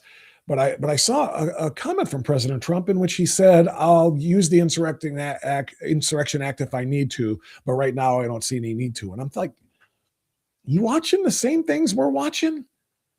Are you watching ICE agents being harassed, intimidated, and attacked on a regular basis? Are you watching innocent people being harmed? Are you watching Tim Walz get his way by ratcheting up the violence? Because it's kind of what we're talking about. When you said you were thinking about using the Insurrection Act, that's what this was supposed to be for. Things just like this. So I don't understand what you mean when you say, I'll use it if I need it. Right now, I don't need it. I think we need it. I think we need it immediately. All right. A couple more from the chat, and then I'm going to get into a couple of other things. B. Butt says, Maine just passed a law prohibiting local law enforcement to cooperate with federal law enforcement. Yeah. That means sanctuary city. That's what a number of, or sanctuary state. California is that way. Obviously, many cities are. Jimbo, sanctuary city is a crime. It is because it was allowed for so long. It's legal. No. If DJT does Insurrection Act, he needs to remove any sanctuary legalities, make that official at the federal level. Well, what the president has talked about, and I'm also waiting for, is try to make these sanctuary cities decommission themselves as such by withholding every single freaking federal nickel that they were going to get. My tax dollars from where I live being paid to the federal government should not be given to a city that is defending child molesters, rapists, murderers, drug traffickers, human traffickers, cartel members, terrorists. because that's what's happening. Sanctuary cities are saying we're not going to help the feds catch these criminals. We're not going to help the feds protect these communities because that's what sanctuary cities say. Why should my money go to that? President Trump needs to absolutely, and Mike Johnson on the House side, pass a bill, get it done, get it over to John Thune, and of course that's where it would die. But get it over and say no more money for sanctuary cities, not a nickel. But then again, we can't even get Thune to agree to and nor anybody in the House to get the SAVE Act passed. Well, not anybody, I should say. It passed the House, but we don't have the support to get the SAVE Act passed to make sure that our elections are free and fair. That was another one on the newsletter. It's as worthy as anything else of sharing with you. So let me hit this one super quick. Yeah, this is from yesterday as well about things to do. Save our republic, literally. Demand that Congress pass the SAVE Act and shut down a system that we can now confirm is feeding on itself. A researcher named Kevin Bass did a deep dive, and I've got a link to it here. I may have to share that with you too. That exposes the cycle of voter fraud and illegal alien benefits that staggers the mind. States with weak voter ID laws are the same states that are handing out huge welfare benefits to illegal aliens, creating a large state-dependent population that Democrats then fight to protect while exploiting them for their votes. Benefits attract illegals, dependency follows, pressure builds to ease the voting restrictions, and the cycle repeats. Democrats gaining more power every step of the way. Call it what it is, vote buying with taxpayer money. The SAVE Act stops the scam by requiring proof of citizenship to register to vote. Not just photo ID when you vote, but you have to provide proof of citizenship to register. No amount of welfare benefits for illegals will help Democrats cheat the system if every would-be voter must prove citizenship at registration. Call your reps, demand this. If voting means anything at all, it must belong to us, the U.S. citizens only, and not to a class imported, subsidized, and politically exploited by Democrats for long-term power. So this, by the way, I wasn't planning on sharing this one, but it's really good. Let me blow this up a little bit more for you because it's got graphs and stuff. All right. If you're watching on your phone, it's still going to probably be hard to see, but I'm doing the best I can to kind of zoom this up for you here a little bit. So this researcher named Kevin Bass, and you can see what he says. He's a tech, AI, public health, healthcare guy, kicked out of Texas Tech Medical for truth-telling. He wants tech to tell the truth about what it did. But what he's doing here is really important work. I crunched the data again. I made a map again. The picture is now even cleaner. States without voter ID requirements are 16 times more likely to offer welfare benefits to illegal aliens than states requiring ID, 67% to 4%. Democrats are importing and paying illegals for their votes. Okay, now I'm going to go through his thread here a little bit. Just 1 out of 27 with effective voter ID provides welfare to illegal immigrants, and that's Rhode Island, specifically healthcare to children. That's the 4%. 16 of 24 states without effective voter ID provide welfare to illegal immigrants. That's the 67%. And by the way, can I just say this super quick? The fact that any states at all, any states, there I am. The fact that any states are giving welfare to illegal aliens is enough to just, again, make us engage in this civil war. My money, my family needs my money. I am willing to give my government some of my money so that my government can take care of my family and other families who are in need.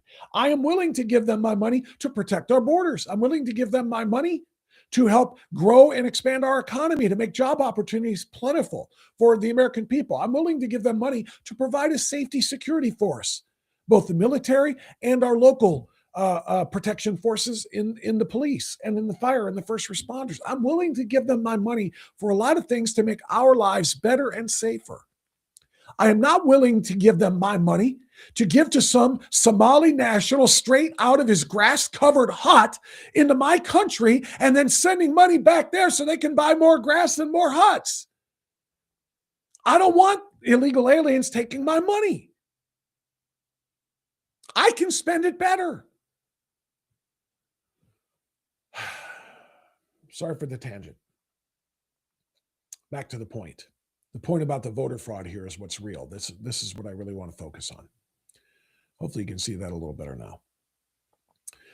The data are highly statistically significant across most categories. This is a statistical comparison of no ID versus states that do require ID to vote. The above data were produced by creating two buckets, voter ID versus non-voter ID. In reality, there are 5 with varying levels of ID requirement strictness. With 2 buckets, I was trying to cut down on complexity. But here's the map with the 5 tiers displayed. Same pattern, but what I show you next will blow your mind. I read this last week, and that's why I had to include it in the newsletter. It's really huge. The looser the ID requirement, the more welfare for illegals. Not just sort of, kinda. Rather, it's an almost perfect gradient. And the trend is highly statistically significant. The looser the requirement, the more the welfare. It should be noted that EITC benefits can also be provided to legal non-residents, but official sources state very clearly those who use such benefits are overwhelmingly illegal aliens. That's why they're included in this analysis. In the first version of this analysis, I included cash benefits. This was wrong. Cash benefits aren't general welfare benefits and not limited to illegals. Not even California has illegal specific cash benefits. Removing cash benefits made the analysis cleaner. Now, does this mean that a conspiratorial mastermind decided to implement illegal immigrant welfare policies and no ID policies in the same states? No. The better way to think of this is that political beliefs and policies evolve to advantage the groups that hold them. In this case, states with strong Democrat influence have created immigration and voting environments that heavily incentivize illegal immigration. And by voting these same immigrants, giving Democrats an illegal advantage. We should expect Democrats to pursue this same strategy across the country if they gain power again, creating a large class of dependents who can be expected to reliably vote for more left-wing policies. This trend is happening in America and all across Europe. I could go on and on and on, but I'll stop there. Those are those findings I read at the beginning. States with voter ID requirements are 16 times more likely to offer welfare to illegals than states requiring ID because they want illegals there drawn by the lure of free stuff. And then while you're here, we're going to let you vote. And we know who you're going to vote for because you're going to vote for the people who are feeding you. That's just a huge, huge study that was done there by Kevin Bass. Again, I don't know him other than what I just shared with you, but I think it's extremely important. And the point here, by the way, is get on the phone or get on your keyboard like I do and start banging out letters to your representatives in Congress. Bang one out to Senator Bernie Moreno and Senator John Husted. Tell them, pass the damn SAVE Act. Before it's too late. It's got to be done. I don't know any other way to say it. All right, I'm going to get to a couple of other things. Brief comment on MLK, because today is MLK Day. Do you know that if you go back and study, at least loosely, a little bit of Martin Luther King Jr. and some of the things that he stood for, the most important of which, of course, is civil rights, a fight for civil rights, an end to Jim Crow laws and things that were segregated and so forth. And his most famous speech, of course, I'm not going to play it. It's cliche. Every year for years, I played the MLK Jr., or at least a portion of the I Have a Dream speech that we all know him by. But do you know that if MLK was alive today, he might be on the conservative side? You know that? I think about this and have for the last couple of MLK days.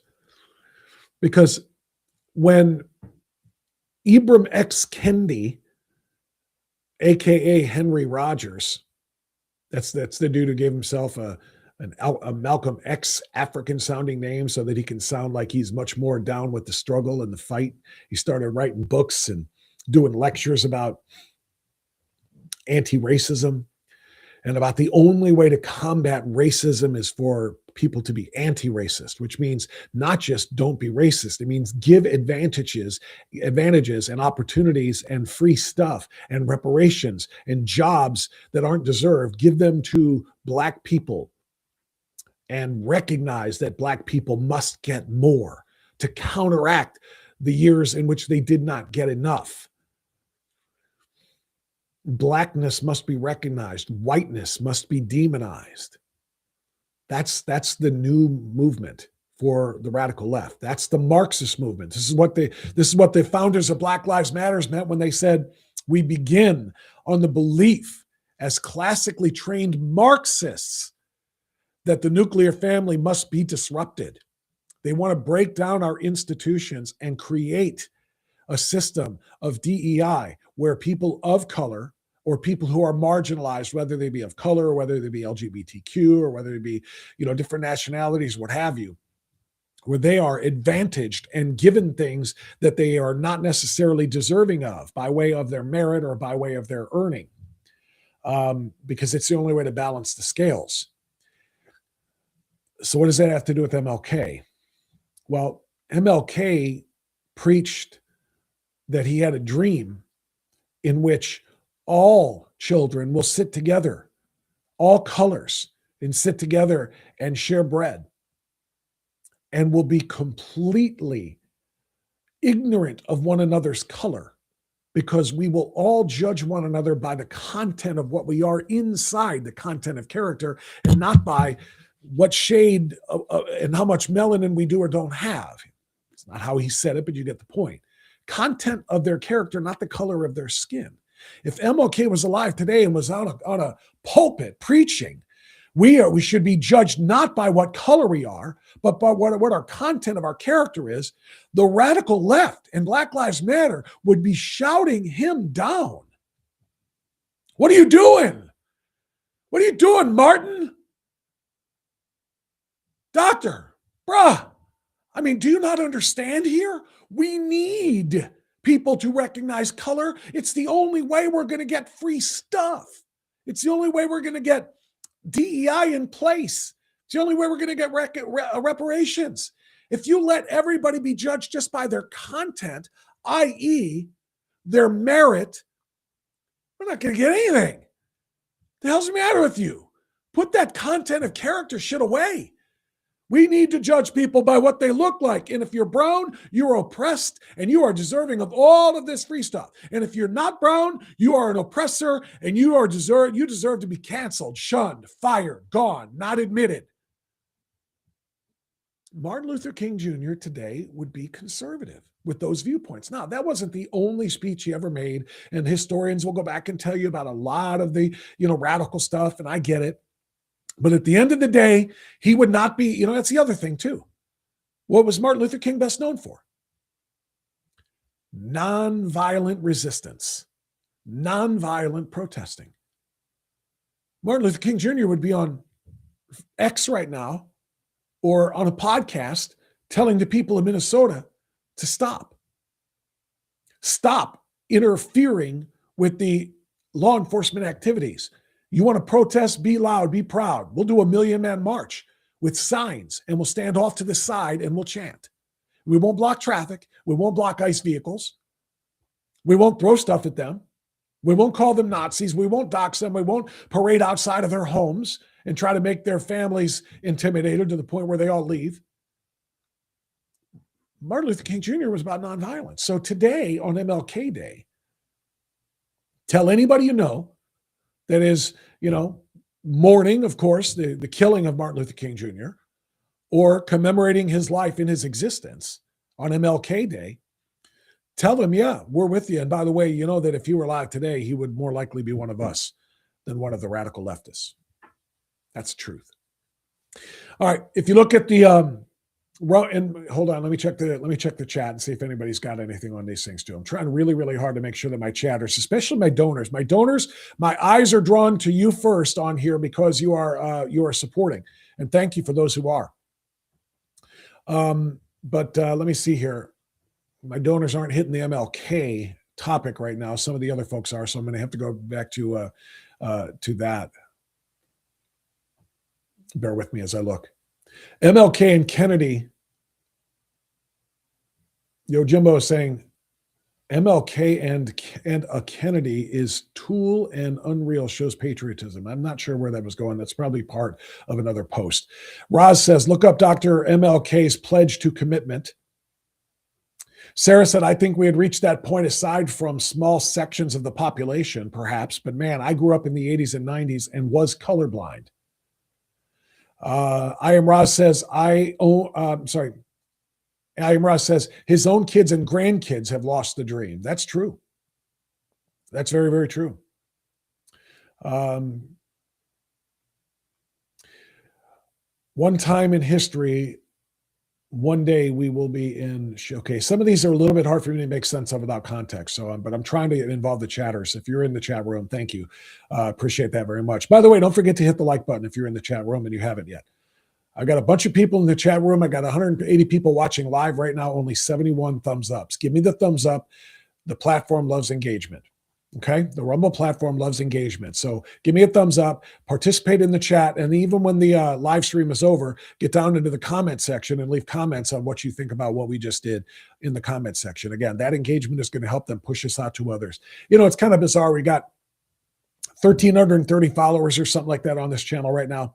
I'm going over to some of my other social media places where we're doing videos and things like that. And we've got tens of thousands of people and hundreds of thousands, in some cases, millions of views and likes. We've got to migrate and bring those people over here to the live stream as well. So do me a favor, make sure you share, the link to this show, and to this channel, I should say, with other people on other platforms, so we can get them. They like what we're doing. They like what we're doing on the other channels. Let's bring them over here, because the more of them come over on a grassroots level, the more the algorithms will push them out on an organic level.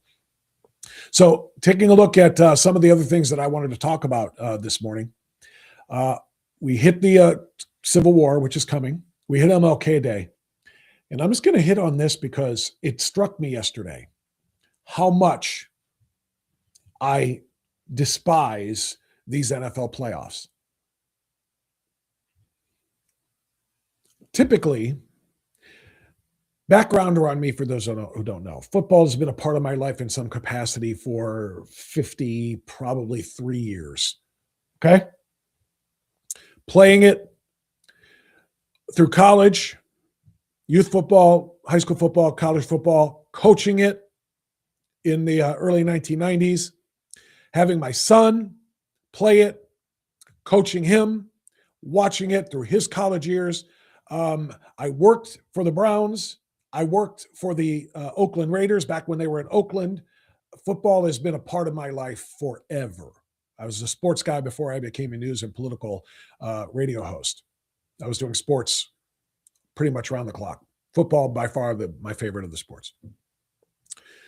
When they started doing the kneeling for the anthem and they started putting the anti-racist messages in the end zone and on the helmets and all the other bullshit they did in the last, several years, I walked away. I walked away because I just could not support that anymore. I was so disgusted by it. In the last year or two, I think I've softened a little bit, because it's hard to let people for whom you have no respect, and I'm talking about the radical leftists who engage in this stuff, take away something from you that you love. There's only so many things that you can give up that you love because of protesting. You know what I mean? I can't let them take football away from me in its entirety. So I have, in the last couple of years, I have peeked in on a game or two. I did watch the playoff games. When the Browns were in the playoffs, I watched the Super Bowl. Some of it creeps back. I think Charlie Kirk used to call it, it's his one vice or guilty pleasure. He loved football too, even though the league is woke, and he loved college football, even though the league and a lot of the institutions are woke. The game itself is what draws you. It's not the the other stuff. It's the game. So I've kind of, you know, slowly softened my stance and gotten back in a little bit. In part two, because my son is out of college now, and you know, I like to watch football. I would talk to him about it, and you know, I don't want to be ignorant when I'm talking to him. And anyway, so I'm just noticing yesterday and Saturday were the divisional playoff rounds, and I'm probably gonna have to pull them up here because I don't study it as closely as I once did, but I'm paying attention, and so I was looking at the scores, actually the games prior to them being played on Saturday and on Sunday. And so we were down to the final 8 teams in the divisional round. And now we're headed to the conference championship games. And as I was paying attention to these games, and I asked my son, I said, who you got? And, you know, in each of the games. And he would tell me, and then I said, that who you're picking or that's who you're rooting for? And in some cases, there's a rooting interest and sometimes not. And that's when it dawned on me how much I hate the playoffs, these playoffs, not because of the games. Some of the games were really good. There was an overtime thriller last night. There was an overtime thriller on Saturday. And so it's not the games that made me hate it. The reason I said, and it's in the description of today's show, why the NFL playoffs are unwatchable, is because of the cities involved. I realized last night, who do you root for between Los Angeles and Chicago? And it's not about the Rams and the Bears. It's about the cities. Why are all of the worst cities in the world in my damn freaking playoffs? Why are the worst left in? So I can't root for any of them to win because I don't want any of their fans to get any joy. I don't want them to have any celebrations. I don't want them to be closer to having a parade riot in their left-wing cities. I was so pissed off. LA under Mayor Karen Bass versus Chicago under Mayor Brandon Johnson. I didn't want either one of them to win. And this is how clouded, you know, some of this stuff can get. I'm looking at the names of the teams, asking my son who you got, who you're rooting for. And then I'm thinking about the games. I'm thinking, I can't root for any of them because I don't want their fans to be happy. You know, we live in Northeast Ohio. Many of us do. We don't want, we know what it's like to be miserable fans when our teams cannot win and cannot even make the playoffs, cannot even seem relevant, cannot even look like they play the same sport as the other 31 teams. We know what it's like to be miserable, long-suffering fans in Northeast Ohio.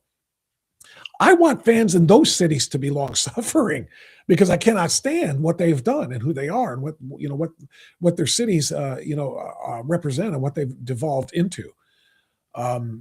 Allow me 30 seconds to continue this on the other side. This episode is brought to you by Mark King and Keeping Medicare Simple. Medicare Advantage open enrollment is happening right now through March 31st. And if you're on Medicare, this matters to you. And if you're in Northeast Ohio, I want to personally recommend someone I know and trust, Mark King. I've known Mark for years, and I've referred Medicare recipients to him time and time again because he puts people first and keeps Medicare simple. If you're thinking about switching Advantage plans or even returning to original Medicare, call Mark's office today at 440-832-8936 to schedule an appointment. And for clear, easy-to-understand information, visit the user-friendly website keepingmedicaresimple.com. When it comes to Medicare, I trust Mark King, and you can too. All right, thank you for that. I love Mark, by the way. So last night it was Chicago and LA. On Saturday, it was worse than that. On Saturday, it was Seattle and their socialist mayor, Katie Wilson, and San Francisco. What more else needs to be said about San Francisco? Two of the, if not the most left-wing piece. I guess New York takes the cake because they elected an actual socialist and Muslim. But Seattle and San Francisco are two of the worst ever. How do you root for a team to win that game? I mean, honestly, no. And then what else did we have? Houston and New England. Now, Houston You might say, well, what's wrong with that? They're in Texas. Texas is a red state. Yeah, but Houston is a deep blue pit in the red state of Texas. I know. I do some radio in Houston. Good people there. There are some good people there suffering under left-wing leadership in a very, very left-wing city. So I don't need left-wing Houston winning any more than I need left-wing Boston celebrating if the Patriots won. So, I mean, look at this. And then, so we had San Francisco, Seattle. Hate them both. Hate the cities. Houston and Boston, essentially. LA and Chicago. And then there was Denver and Buffalo. To my knowledge, only Buffalo is not a radical, big blue city. When I say to my knowledge, it's because I don't know. I've never heard of any trouble in Buffalo. I've never heard of any radical speeches being made by the Buffalo mayor. Like, I can name the mayors of a lot of those other cities. We've seen and heard trash from Denver. By the way, the Broncos. Denver is every bit, and Colorado is every bit as blue and woke and radicalized and filled with lunatic leftists who hate this country as Seattle, as San Francisco, as New York, as who else did I say? Boston, Houston, the rest of them. LA, Chicago, brutal. But to my knowledge, Buffalo, I've never heard of a protest. I've never heard of a radical policy, sanctuary status. Buffalo seemed to be, to me, the only city worth rooting for. And so I was pulling for Buffalo like you have no idea. I'm still pissed off about the completion and overtime that would have given them the ball on the on about the 15-yard line for an easy chip shot field goal to win in overtime, and they disallowed the catch and said it was an interception. If you don't know, you don't know. If you know, you know. But Buffalo was the only team I could have rooted for and was rooting very, very hard for. Now that they're out and they're down to the Final Four, and it's LA against Seattle, lefty against lefty, and now it's Denver against New England or Boston, lefty against lefty. I could give a rat's ass. I don't typically, or I didn't typically, used to bring politics into my sports, but because that's one of the reasons I started hating some of my sports, is they brought politics into the games. But from a fan base, it's not really even bringing politics in. It's more of just a fan base standpoint. I just don't want any of them to be happy. I don't want any of them holding up trophies saying we're number one. I don't like any of it. Can anybody in the chat verify what I'm saying about Buffalo, by the way? Because I don't know. Like I said, I've not heard a word about Buffalo. Zelda says, totally agree, Bob, about the football teams and their cities. Really makes it hard to get into any of it. Exactly. That's kind of all I'm saying. Fed Up Granny says, NFL is and always has been distraction, circus. Yeah, it's true. But that distraction was a passion and is a passion for millions and millions and millions of people. And it was for me for a long time. Like I said, for my career, football at every level was so important to me. And then at the ultimate level, just being a huge fan. And again, a broadcaster, I've worked in the NFL for 2 franchises. It is a distraction, but it's also a passion, and it's a multi-billion-dollar passion, which is, again, one of the reasons why I'm so angry that they went woke, but the fan bases still are the biggest concern to me. Totally agree, Bob. Oh, wait a minute. The players aren't even local to their teams the majority of the time. Well, of course, that's true, says Chrono Guru. Yeah, I get that too. But when they play for your city and they live in your city, they kind of become adopted ones of you. You don't have to be born in Cleveland to be a Cleveland Brown. But because you're born in Cleveland and it's your football team, when somebody comes to join your football team, they become one of you, right? Until they get traded to the Steelers or the Bears or whatever, and then you don't like them anymore. But as long as they're wearing your team's helmet, then that's all that really matters. Guys like me had it even harder though, because I grew up in a household that was a Steeler household. My mother and father, like a lot of other people in Cleveland, they're from Western PA. They moved to Cleveland for work back in the early 60s, I think, or whatever. So I was raised by dad, as a Steelers in a Steelers house as a Steelers fan. I had to adopt the Cleveland Browns because from birth I had Steelers ingrained in me, which is why I'm not one of the haters. I'm not one of the people who Browns fans who would spit on a Steeler logo. Not at all, because I've got family and friends filled with Steelers, which is what I was growing up too. I had to adopt the Browns just because of where I was born. But I don't have that enmity. I mean, if the Steelers are not playing the Browns, I root for them to win. If the Browns aren't playing the Steelers, I root for them to win. It's just the way it is. But point being, it's a passion for a lot of people, for millions and millions of people. And I hate to see these cities that I hate being able to celebrate. Read Malcolm X's bio. He said liberals and Dems wanted to make slaves out of blacks. Blacks better to work with GOP conservatives. Pete is right. Pete is very, very correct.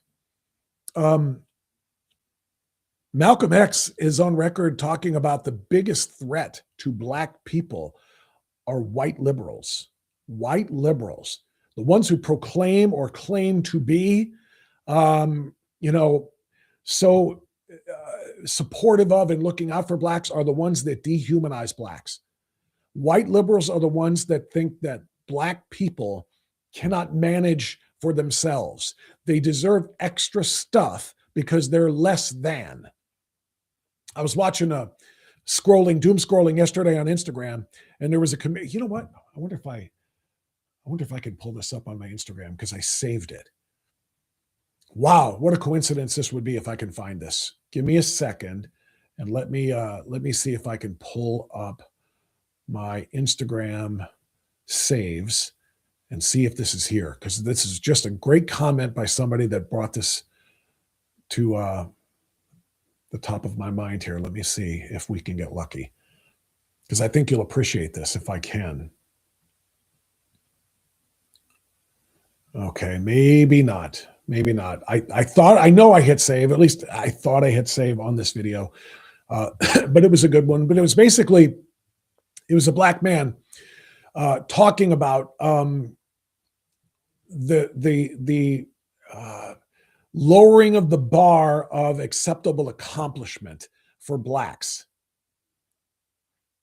And basically, he was talking about how, he was a professor or a teacher, I believe it was. And he was talking about how he was shunned by the academic community when he wrote a paper about how dehumanizing and how much less than black people were being treated, when the other teachers and professors said that it was racist to expect black people to speak proper English. To teach them proper standard English was racism because they couldn't learn it, because they're going to speak black and not standard proper English. And to expect them to do that is to basically to assent to white superiority or white supremacy. That was basically the nature of the argument that he made. And I really, really wish I had this saved. I thought that I had. That's not it, is it? No, that's not it. That's not it. Doggone it. I really, and maybe it was on, oh, you know what? Maybe it was a TikTok. Maybe that's why it wasn't even an Instagram. You know how it gets when you're doom scrolling and you're all over the place. That just happens sometimes. All right. Anyway, but the point is, what Pete wrote in the chat here is important, that white liberals, according to Malcolm X, were so bad for and to black people because of that bigotry of low expectations. They shouldn't have to learn English and to speak it properly. They shouldn't have to learn how to do advanced math. That's whiteness. That's advancing whiteness. They shouldn't have to show an ID to vote. It's harder for them to get an identification, a photo ID. Making them get a photo ID is tantamount to, disenfranchising them, taking away their right to vote. Because, you can't expect black people to do things white people can do. White liberals are absolutely the most dangerous obstacle, I'll call it that, for black advancement in America. Because when black people are held to the same standard as all other people, they're forced to raise their game and get better and to be able to compete. And that's what it's about. It's about competition. white people against white people, black people against black people, white against black, white and black against Latino people, whatever their race or their nationality or their origin, fighting for the same dollars, fighting for the same jobs, and let the most meritorious win. That's how it's supposed to be. But when white liberals demand that black people not be held to a standard as the same as everybody else, because they shouldn't be expected to, because slavery, all it does is harm the black community. Malcolm X knew that. Malcolm X. Talk about this on MLK Day. It's a great poll there, Pete. That's a great poll. You're exactly right about that. Zelda says, I have the same problem watching movies or singers, all libs. That's another one for me too. I love mob movies. My wife will tell you that. She makes fun of me about that. I love mob movies, movies, Donnie Brasco, Goodfellas, Casino, Godfather. I love mafia movies. And it seems like Robert De Niro is in just about every freaking mafia movie ever made. All right. It just seems that way. But I watched A Bronx Tale. It's another one. I watch these movies that I used to just love, and then I see his face and I just get like tensed up and cringy because I can't stand that son of a bitch. I don't want to watch him anymore. You know what I mean? I think we all kind of, music especially. I mean, if I'm popping around in the truck and I've got, music on and Bruce Springsteen comes on, I'm clicking to something else, just as an example. But like I said before, there's only so many things you can let them take away from you. I'll still watch certain mob movies and I'll grit my teeth if De Niro's in it. Some actors I won't have anything to do with, especially the ones who are really, really, really over the top about it. Like Rob Reiner. I felt horrible for what happened to him, but I was not about Rob Reiner movies if he was acting or if he was directing, because he was over the top. Just like De Niro's over the top. Some things you can watch, some things you can't, some things you can accept, some things you can't. You can't let them take everything away from you. And that's why football, as much as I have walked away from it, I used to be able to cite the statistical leaders for every category, offense and defense, for decades. I'm not kidding. I had a collection of football cards. I would memorize statistics. And when the internet came around, I was that into it. Now I have to look on my phone to see who's in the playoff games this week. That's how much I've let it be taken away from me, but I can't let it be taken away all the way because I love the sport so much. Not the league, but the sport of football. You just can't let them take it all away. Dems have all the big cities, but never forget there are many, many good conservative people right outside of those crazy cities. That is true. That is true. DB Jones said, I think there was a Roman emperor who once said that the people would accept tyranny as long as you gave them bread and circuses. We have plenty of chariot races and gladiator fights today too. Very true. Very true. But you know what? If we didn't have those distractions, if we didn't have, a good series on TV, on one of the streaming channels, like Yellowstone or whatever, if we didn't have that and then the games and the sports and MMA or whatever, honestly, there'd be no reason to live. We'd be blowing our brains out left and right if we didn't have those distractions to free us from the misery of the political world and the culture that has been created for us. If we didn't have that to turn on, to forget about the fact that teachers are still hanging rainbow flags in their classrooms and trying to teach their kids that it's okay to be something that they're not. If we didn't have those games, we'd have nothing. So you can call it bread and circuses. And I get the point you're making about the collapse of the Roman Empire. Rome burned while Nero fiddled. I get it, but we have to have some things. We have to have some things to clear our minds of all of that, right? King's daughter 22, look more deeply into the true ownership of professional sports and you'll never give them another penny, not even for a t-shirt. Curious about what she means about true ownership.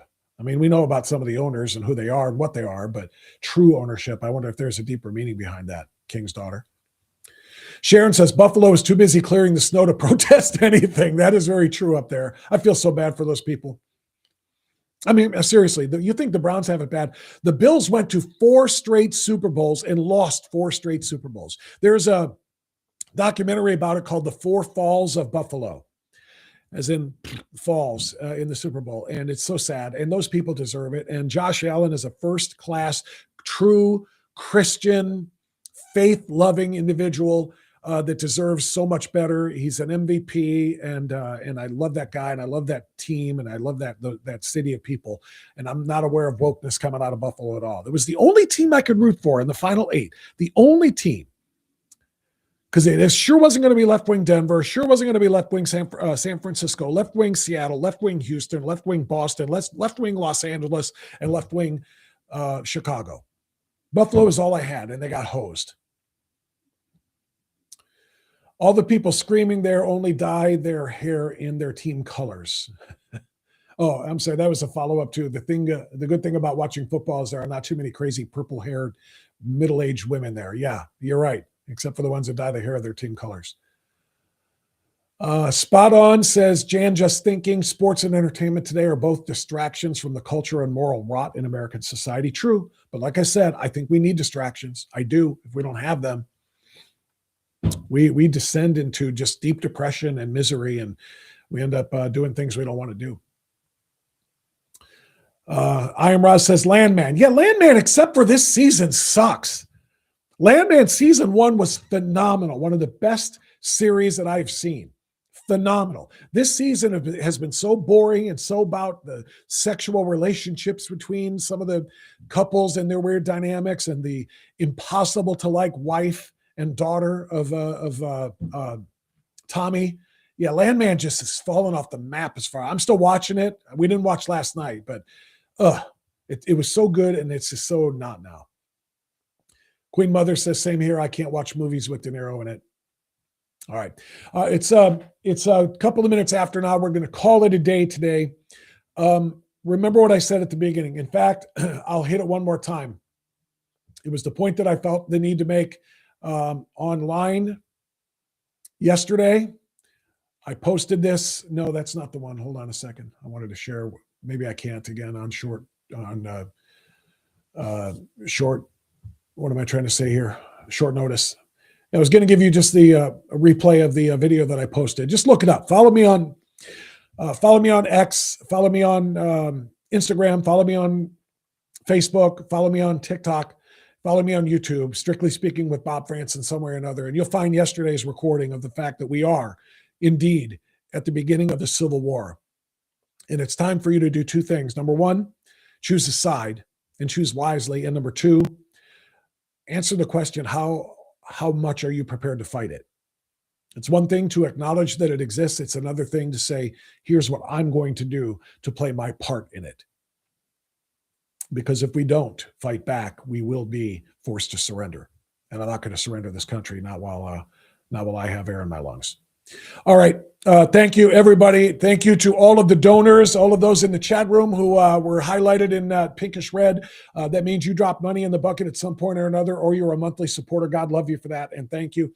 Anybody else who did not, if you cannot, I totally understand. But just remember, we are indeed Patriot funded, and funded by the likes of Mark King and Keeping Medicare Simple. Thank you, Mark. Huge Patriot, tremendous supporter there as well.